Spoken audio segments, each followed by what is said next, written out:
Christmas Eve! It's Jenny and Jesse of In the Wilderness. Welcome back to our Advent series.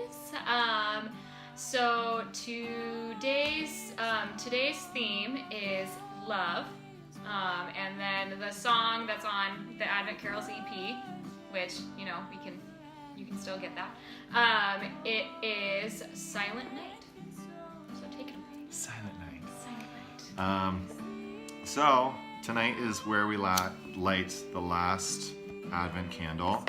I almost burned myself there. And that last one, the pink one, represents love. And so as we were kind of thinking about today's theme, we realized that within our culture, this definition of love is really kind of muddled because we love a lot of different things. We love our spouses and our boyfriends, girlfriends, significant other, whatever. We love our kids. We love our family members. We love our pets. We love tacos. We love our friends. We love so many different things, and there's so many different definitions of love. And so churches, a lot of the times on the fourth Sunday of Advent, which today is, what the verse that they use to kind of display this love, or to define this love, is it comes from Deuteronomy. It's chapter 10, verse 17 through 18, and it says. One moment, please. My app just crashed. Perfect.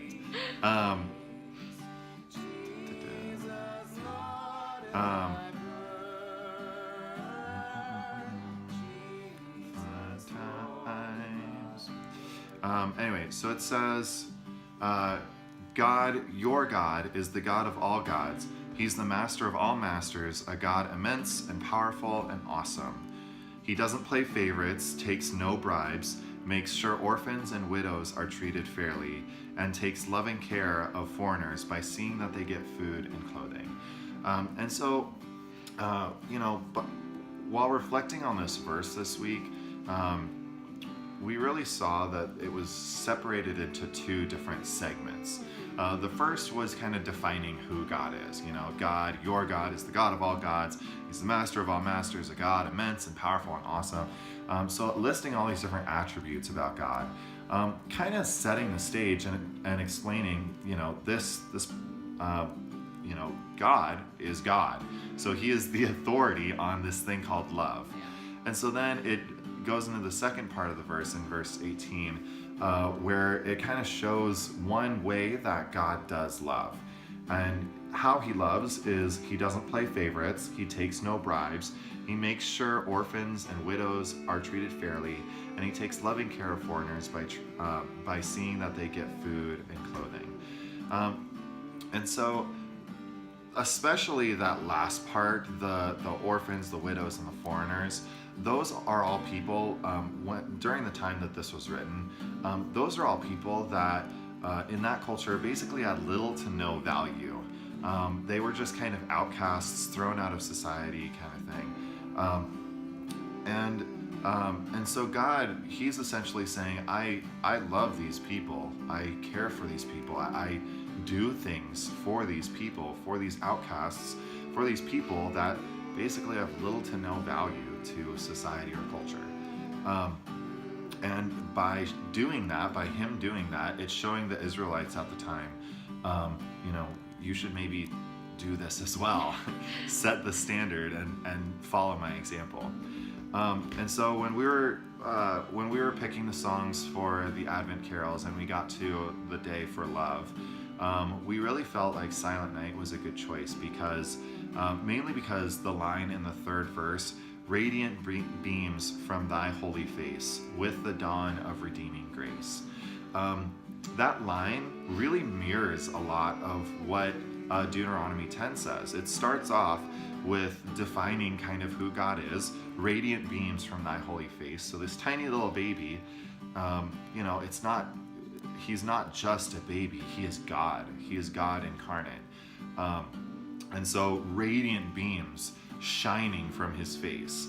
I've never seen a baby that its face shone before like that. Yet it's describing Jesus in this way. But then, so that's who he is. But then it goes into how he loves. How he loves is with the dawn of redeeming grace. And so, if you guys don't know this, in the Christian religion, Christians believe that God and man, long ago, were once in a relationship. And man, or people, essentially broke off that relationship with this thing called sin. And so, years and years later, like hundreds of years later, Jesus coming to earth, essentially God stepping into his creation, living the perfect life, and dying on the cross, essentially sacrificing himself, and resurrecting. All of those things, it's kind of too long to go into, but all of those things, to sum it up, is just God restoring that relationship with humans. And so essentially that relationship gets redeemed through Jesus. And so by Jesus being born, it's literally the dawn of that redemption. And then that grace, which grace is synonymous with forgiveness. So God essentially forgiving us for breaking off that relationship long ago. And so, you know, as we reflected on Silent Night and that verse, and you know, the definition of love, we really just kind of realized the definition of love is the act or the art of putting others before yourself, especially those people who have little to no value in your life. And so that could be even like an enemy, or could be somebody that you have just a really strong disdain for. And so during this Christmas Eve, and during this Christmas season and this Advent season, we really want to encourage you guys to think of those different people that you might have some disdain for, that you might think of with little to no value, and then try to flip that mentality of, how do I love them instead of hate them? How do I show them love too? Not just say it, but actually show them that you love them, and you know, try to mend that relationship like what God did with us.